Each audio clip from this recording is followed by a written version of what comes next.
एक समय की बात है। एक गांव में विष्णु नाम का एक आदमी अपनी पत्नी शांति के साथ रहता था। विष्णु एक बहुत अच्छा इंसान था और नेक दिल भी था। उसका गांव में काम भेलपुरी बेचने का था। उसके द्वारा बनाई गई भेलपुरी गांव में सभी लोगों को खूब स्वादिष्ट लगती थी और सब लोग उसे खरीदना पसंद करते थे। वह गांव में अपना जीवन भेलपुरी बेचकर बिताता था। जैसे जैसे दिन बीतते गए, व्यापार बढ़ने लगा और विष्णु के द्वारा पूरा काम संभालना नामुमकिन हो गया था। वह सहायता की। उसने सोचा कि अब उसे मदद की जरूरत है और वह किसी ऐसे आदमी को ढूंढने लगा जो उसके व्यापार में उसकी मदद कर सके, जो वफादार और भरोसेमंद हो। जैसे कि वह सोच रहा था, उसे उसके दोस्त माधव के बारे में पता चला। उसे ख्याल आया कि उसका दोस्त उसके काम में उसकी मदद कर सकता है। हाँ, ये तो अच्छी बात है। मेरा दोस्त माधव मेरी मदद कर सकता है और जितना मुझे पता है उसके पास तो नौकरी भी नहीं है और उसका परिवार थोड़ा गरीब स्थिति में भी है। मुझे लगता है मुझे उसके पास जाकर उससे बात करनी चाहिए। हे माधव, मेरे दोस्त, कैसे हो तुम? अरे विष्णु, मैं ठीक हूँ यार, तुम कैसे हो? मैं बिल्कुल ठीक हूँ। मैं तुमसे कुछ बात करना चाहता था। मैं किसी मामले पर तुमसे चर्चा करना चाहता हूँ। हाँ विष्णु, बोलो, क्या बात है? देखो माधव, मुझे तुम्हारी जरूरत है। तुम्हें तो पता ही है मेरा भेलपुरी का काम है और अब जब मेरा काम बढ़ रहा है, मुझे किसी की सहायता चाहिए क्योंकि मैं अकेला ये काम नहीं संभाल पा रहा हूँ। तो मुझे ऐसा लगता है कि तुम मेरे साथ आ जाओ और मेरी काम में हाथ भी बटा दो। अरे हाँ विष्णु, तुम्हें तो पता है कि मेरे पास कितने समय से नौकरी भी नहीं है और मैं नौकरी ढूंढ भी रहा हूँ। ये तो मेरे परिवार के लिए मदद भी हो जाएगी। तुम्हारा बहुत बहुत धन्यवाद। तो मैं कल से तुम्हारे साथ काम में लग जाऊंगा। ठीक है माधव, मुझे बहुत खुशी हुई है। चलो फिर हम कल मिलते हैं। अगली सुबह माधव दुकान पर गया और विष्णु के साथ काम पर लग गया। माधव ने भेलपुरी चखी और उसे भी बहुत स्वादिष्ट लगी। विष्णु को अब थोड़ी राहत मिली कि उसका दोस्त माधव उसके काम में सहायता कर रहा है। दोनों साथ में मिलकर भेलपुरी तैयार करते और उसे बेचने जाते। भेलपुरी, भेलपुरी, सबसे स्वादिष्ट भेलपुरी। आइए, इस गांव की सबसे स्वादिष्ट भेलपुरी को चखिए। एक प्लेट सिर्फ 5 रुपए की है। आइए, सभी आइए। माधव को सुनकर सभी लोग जो आसपास थे उसके पास आए। सब लोगों ने भेलपुरी को चखा। अरे वाह विष्णु, ये तो बहुत अच्छी भेलपुरी है। ये तो हमारे गांव की सबसे बेहतर भेलपुरी है। अंकल, आपकी भेलपुरी तो बहुत अच्छी है। मैं इसे दिन भर खाता हूँ। मुझे ये बहुत पसंद है और मैं आगे भी खाता रहूँगा। धन्यवाद। विष्णु, जो भेलपुरी तुम तैयार करते हो वह बहुत अच्छी है। पूरा गांव तुम्हारी भेलपुरी की प्रशंसा करता है। अरे, ये सब क्या चल रहा है?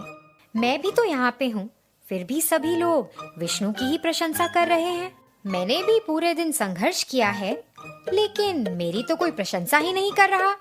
मैं भी बराबर का संघर्ष कर रहा हूँ, भेलपुरी बना रहा हूँ, चिल्ला चिल्ला कर बेच रहा हूँ, लेकिन मुझे बराबरी का हिस्सा तो नहीं मिल रहा है।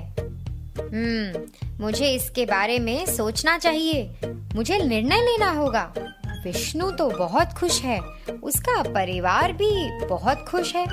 अब मेरा परिवार तो केवल मेरी कमाई पर ही निर्भर है ना। मुझे कुछ करना चाहिए। अब मैं इस गुल्लक की जिम्मेदारी संभाल रहा हूँ, तो मैं इसमें से अपना हिस्सा लूंगा। विष्णु से चोरी छुपे माधव उस गुल्लक से पैसे निकाल रहा था। वह हर दिन गुल्लक से पैसे निकालता और फिर गुल्लक विष्णु को सौंप देता और घर चला जाता था। कुछ दिन ऐसे ही बीत गए और विष्णु को ऐसा एहसास हुआ कि उसे व्यापार में कम लाभ हो रहा है। एक दिन उसने गुल्लक को देखा और सोचा कि गुल्लक में तो पैसे भी कम हैं। माधव, सुनो भाई, मुझे ऐसा लग रहा है कि हमें इस काम में कम लाभ हो रहा है और इन दिनों पैसे भी कम आ रहे हैं। मुझे नहीं पता ऐसा कैसे हो रहा है। हम भेलपूरी तो उतनी ही बेच रहे हैं। हाँ दोस्त, मेरी बात सुनो। हमें कम लाभ इसलिए हो रहा है क्योंकि हम भेलपूरी को कम पैसे में बेच रहे हैं। फिर विष्णु सोच में पड़ गया। मुझे समझ नहीं आ रहा कि ये क्या हो रहा है। जब मैं अकेला व्यापार संभाल रहा था तो लाभ भी ज्यादा हो रहा था और अभी भी मैं देख रहा हूँ कि लोग तो भेलपूरी बहुत पसंद कर रहे हैं, मगर कमाई उतनी नहीं हो रही। तो क्या माधव पैसे चुरा सकता है? नहीं नहीं, लेकिन वो तो मेरा अच्छा दोस्त है। मुझे उस पर पूरा विश्वास है कि वो ऐसा नहीं कर सकता है। विष्णु की बीवी शांति को एहसास हुआ कि विष्णु थोड़ा परेशान है। जी, मैं देख रही हूँ कि आप कुछ सोच रहे हैं और आप थोड़ा परेशान लग रहे हैं। बताइए, कोई दिक्कत है क्या? विष्णु ने अपनी पत्नी को बताया कि क्या हो रहा है। जी, आप ज्यादा परेशान ना होइए। ये केवल एक छोटी सी समस्या है। देखिए, सच्चाई बहुत लंबे समय तक छुपती नहीं है। जल्द ही इसका खुलासा हो जाएगा। आप जाइए, आराम से सो जाइए। माधव और विष्णु अपने व्यवसाय में लग गए। उस दिन सारा काम आसानी से हो गया और माधव अपने घर के लिए रवाना होने से पहले उस गुल्लक में से पैसे चुराने जा रहा था। जब उसने ऐसा करने की कोशिश की तो गुल्लक जमीन पर गिर गई और कुछ आवाज हुई। विष्णु तुरंत उस आवाज को सुनकर वापस आया। अरे, ये क्या माधव, तुम अभी तक यहीं हो? तुम डरे क्यों हो यार? तुम्हें पसीना भी खूब आ रहा है। ऐसा क्यों? क्या तुमने कोई अपराध किया है? जब हम कुछ गलत करते हैं तो हम डर जाते हैं। मुझे बचपन से ही पता है कि मेरा दोस्त कुछ गलत नहीं कर सकता। मुझे तुम पर पूरा विश्वास है। यह देखकर कि उसके दोस्त को अभी भी उस पर पूरा भरोसा था, माधव को बहुत चोट पहुंची। उसे अपनी गलती का एहसास भी हुआ। क्या हुआ माधव, तुम अभी भी इतने परेशान क्यों हो? विष्णु मेरे दोस्त, मुझे क्षमा कर दो। मैं तुमसे चोरी छुपे इस गुल्लक से पैसे चुरा रहा था। मेरा परिवार अभी भी बहुत गरीब है। मुझे ऐसा लगा कि जो हिस्सा तुम मुझे देते हो वो कम है, इसीलिए मैं पैसे चुरा रहा था और यही कारण है कि तुम्हें व्यवसाय में लाभ कम हो रहा था। मैंने तुम्हें धोखा दिया, लेकिन तुम फिर भी मुझ पर इतना भरोसा करते हो। माधव की ये बात सुनकर विष्णु ने उसे माफ कर दिया, क्योंकि उसने अपनी गलती कबूल कर ली थी। माधव मेरे दोस्त, तुम्हें मेरे पास आना चाहिए था। तुम्हें मुझसे पैसे मांगने चाहिए थे। चलो, फिर भी अब से तुम ईमानदार बनो। अब जो हो गया उसे भूल जाओ। ठीक है विष्णु, मुझे क्षमा कर दो। तुमने मुझ पे जो भरोसा दिखाया है मैं उसे बना कर रखूंगा। हे भगवान, ये मुझसे क्या गलती हो गई? मैं गुस्से में था और मुझे ऐसा लग रहा था कि मेरे काम को कम मान्यता मिल रही है और मैं पैसे चुराने लग गया। अगर विष्णु ने मुझे ये नौकरी नहीं दी होती, मैं तो अभी भी संघर्ष कर रहा होता। मेरा परिवार कितना गरीब है। इस नौकरी के बिना मैं क्या करूँगा? मैं अपने दोस्त का बहुत आभारी हूँ। अब से मैं वफादारी के साथ अपने दोस्त विष्णु के लिए काम करूँगा। विष्णु माधव से बहुत खुश था, क्योंकि उसने अपनी गलती स्वीकार कर ली थी।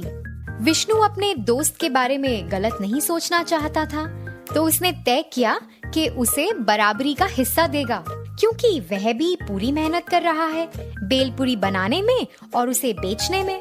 वे दोनों खुशी खुशी व्यवसाय में वापस लग गए और खूब ईमानदारी से काम करने लगे। इसी तरह उनका व्यवसाय बढ़ता रहा और दोनों खुश थे।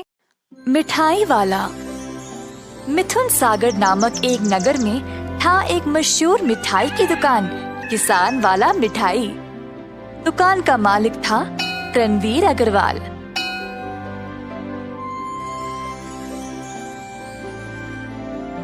प्रणवीर अपने बेटे केतन से बहुत प्यार करता था। केतन के साथ एक और लड़का था, शंतन। शंतन अंजया का बेटा था जो प्रणवीर के लिए काम करता था। अब शंतन तो केतन का सगा भाई तो नहीं था, पर दोनों को प्रणवीर ने साथ साथ बड़ा किया। केतन ने अपनी पढ़ाई जारी रखा, पर शंतन पढ़ाई छोड़कर मिठाई की दुकान पर काम करने लगा। कुछ महीनों बाद केतन ने भी पढ़ाई छोड़ दी, क्योंकि वह अच्छे से पढ़ाई नहीं कर पाया। शंतन दुकान में ही काम कर रहा था और केतन ने बाकी पाठ्यक्रमों में जमा हो गया, जैसे कि मुक्केबाजी, घुड़सवारी, कराटे और बहुत कुछ। बहुत सालों तक केतन संघर्ष करता रहा, पर वह हर किसी में असफल रहा। इसी प्रकार कई साल गुजर गए और केतन किसी भी चीज में सफलता नहीं प्राप्त की। दूसरी ओर शंतन दुकान में काम करके स्वादिष्ट मिठाई बनाना सीख लिया। उसने बहुत मिठाई बेचा और किसान वाला मिठाई को और भी मशहूर बना दिया। उसकी जिम्मेदारियां भी बढ़ गई और उसने दुकान की अच्छी देखभाल की। प्रणवीर ने दोनों लड़कों को ध्यान से देखा और फिर एक दिन केतन को अपने पास बुलाया। केतन, तुमने 12 साल बिताए कई पाठ्यक्रमों को सीखने में, पर तुमने कुछ नहीं सीखा। कम से कम दुकान के कैश काउंटर को जाकर संभालो, कुछ ना कुछ तो वहाँ सीख जाओगे। ये सुनकर केतन बहुत खुश हो गया। उसको ऐसा लगा जैसे पूरी दुकान उसी की है और हर एक जिम्मेदारी भी उसी की। अगले दिन केतन दुकान पर गया, अपने आप को कुछ ज्यादा ही महान समझकर। दुकान पर उसने देखा कि शंतन सब कुछ बहुत अच्छे से संभाल रहा था। किसी ने केतन को भाव ही नहीं दिया और केवल शंतन की बात ही सुन रहे थे। केतन को जलन होने लगी और उसको समझ नहीं आया कि वह क्या करे। दिन समाप्त होने के बाद जब शंतन काम करने वालों को तनख्वाह दे रहा था, तब केतन बीच में आया और उसके हाथ से पैसे छीन लिए। ये मेरी दुकान है और अब से पैसे मैं ही संभालूंगा। उठो यहाँ से और जाओ। शंतन ने कुछ नहीं कहा और चुपचाप वहाँ से चला गया। केतन अब काम करने वालों को पूरी तनख्वाह देने के बजाय आधा ही देने लगा। दुकान के लोगों को निकालकर दूसरे काम वालों को ले आया, जिनको मिठाई बनाने के बारे में ज्यादा कुछ पता भी नहीं था। शंतन ये देखकर केतन के पास गया और बोला, अगर तुम ऐसे कर्मी को काम पे रखोगे तो हम अच्छी मिठाई कैसे बना पाएंगे?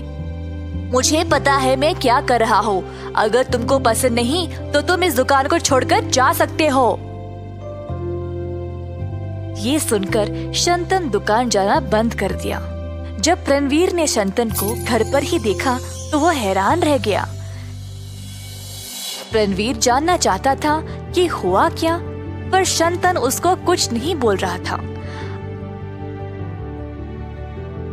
अंत में प्रणवीर को पता चल ही गया कि उसकी दुकान पर हो क्या रहा था। प्रणवीर ने देखा कि उसका बेटा गलत रास्ते पर जा रहा था। सब लोग उसके बारे में बुरा बात कर रहे थे और प्रणवीर को ये बात अच्छी नहीं लगी।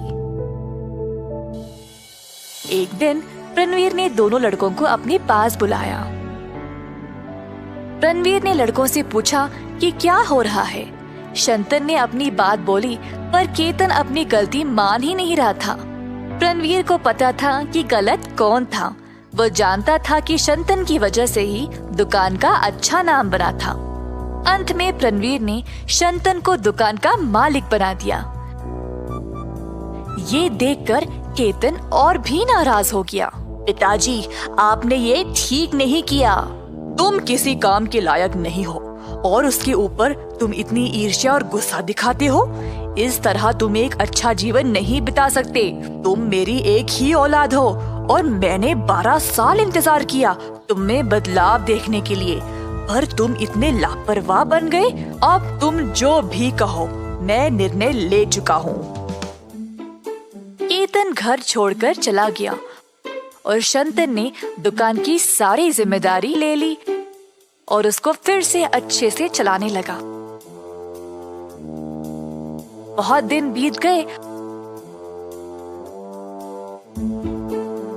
और केतन को बाहर भी कोई नौकरी नहीं मिली। घर वापस आकर उसने अपने पिता से माफी मांगा। रणवीर ने केतन को माफ कर दिया और उसको शंतन का सहायक बनाया। कुछ ही समय बाद केतन ने शंतन से बहुत कुछ सीख लिया। दोनों भाइयों की तरह रहने लगे, एक दूसरे की सहायता करते हुए। इस कहानी से हम ये सीखते हैं कि कोई भी काम अगर मन लगाकर करोगे तो अवश्य सफल होंगे। दूध वाला। बिकनूर नामक एक नगर में रहता था एक राजा चंद्रसेना। उसका मंत्री कबीर सिंह उसके दूध का कारोबार संभालता था। उन्होंने बहुत सारी स्वस्थ गायों को पाला जो अच्छा और गाढ़ा दूध देते थे। ये दूध सारे गांव में बेचा जाता था।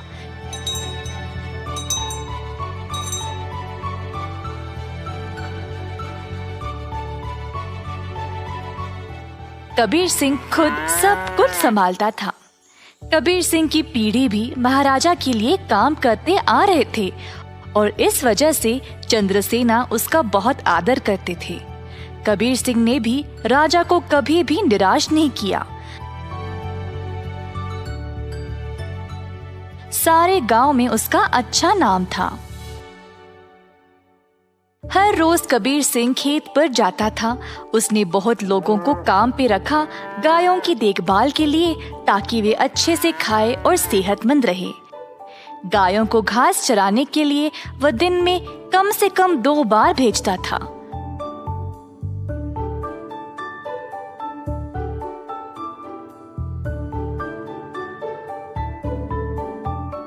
वह हमेशा ध्यान रखता था कि दूध साफ सुथरा रहे।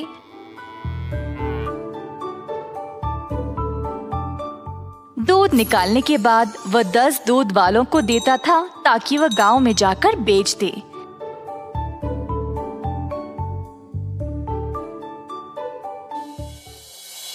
दूध वाले कबीर सिंह को पैसे देते थे और कबीर जाकर चंद्रसेना को। चंद्रसेना ने देखा कि कैसे कबीर ईमानदारी से काम करता था और उस पे पूरा भरोसा रखा। महाराज कबीर के साथ अच्छा बर्ताव करते थे और कबीर राजा के बारे में भी अपने बहनों को बताया करता था। एक दिन जब कबीर घर वापस आया तो उसने अपने बहनों को बहुत गुस्से में और परेशानी में देखा।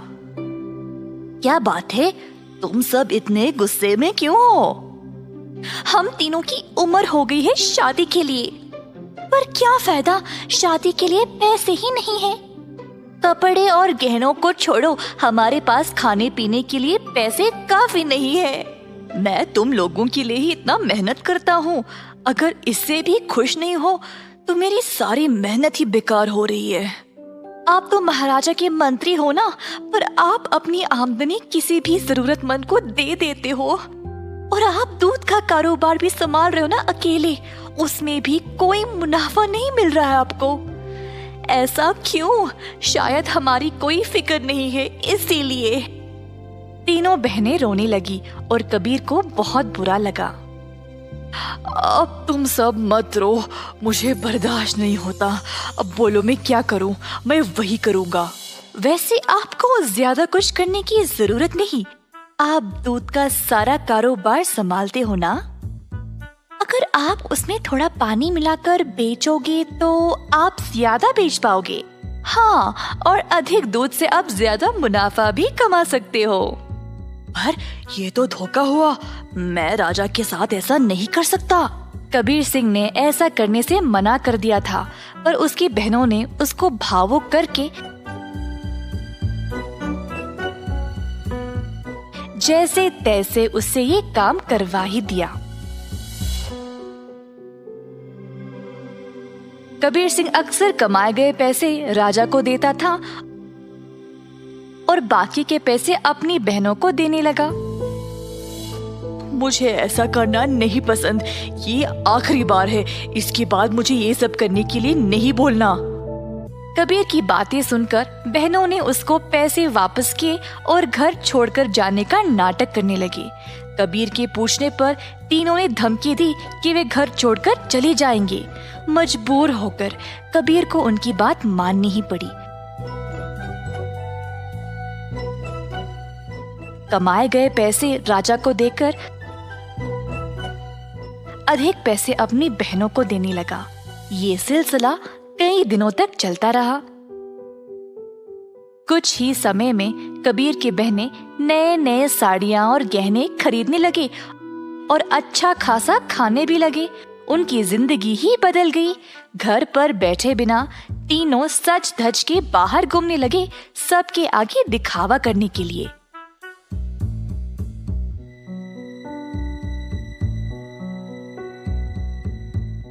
गांव के सारे लोग हैरान रह गए और आपस में बातें करने लगे।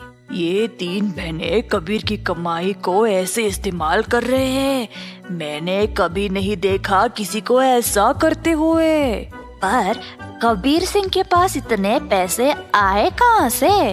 सब लोग कबीर के बारे में बातें करने लगे और बाकी के मंत्री कबीर की कमाई पर ईर्ष्या करने लगे, तो इस बात पर जांच करना शुरू कर दिए। जल्द उनको सच पता चल गया कि वह दूध में पानी मिलाकर बेच रहा था। 70% राजा को देकर बाकी के 30% अपनी जेब में डाल रहा था। खेत के कारीगरों से मंत्रियों ने ये बात का पता लगाया। सारे मंत्री गए राजा के पास और उनको पूरा सच बता दिया। अब क्योंकि राजा को कबीर से बहुत लगाव था, उनको इस बात पर यकीन ही नहीं हुआ, पर उनके पास और कोई रास्ता नहीं था सिवाय कबीर को दंड देने का। तीनों बहनें आए कैद खाने अपने भाई को देखने के लिए और उनको बहुत बुरा लगा कि उनकी ही वजह से उनका भाई आज जेल में बंद पड़ा है। बहनों को अपनी गलती का एहसास हुआ और तीनों गए महाराजा के पास और उनको सब सच बताया कि असल में ये सब उन तीनों की ही गलती है और कबीर दोषी नहीं है। उन्होंने राजा से भीख मांगी कबीर को छोड़ने के लिए। जब राजा ने ये सब सुना तो उन्होंने तीनों बहनों को भी कबीर के साथ कैद खाने में ही डाल दिया और कहा, दंड केवल गलत करने वाले को ही नहीं, गलत सोचने वाले को और गलती में हिस्सा लेने वाले को भी मिलनी चाहिए।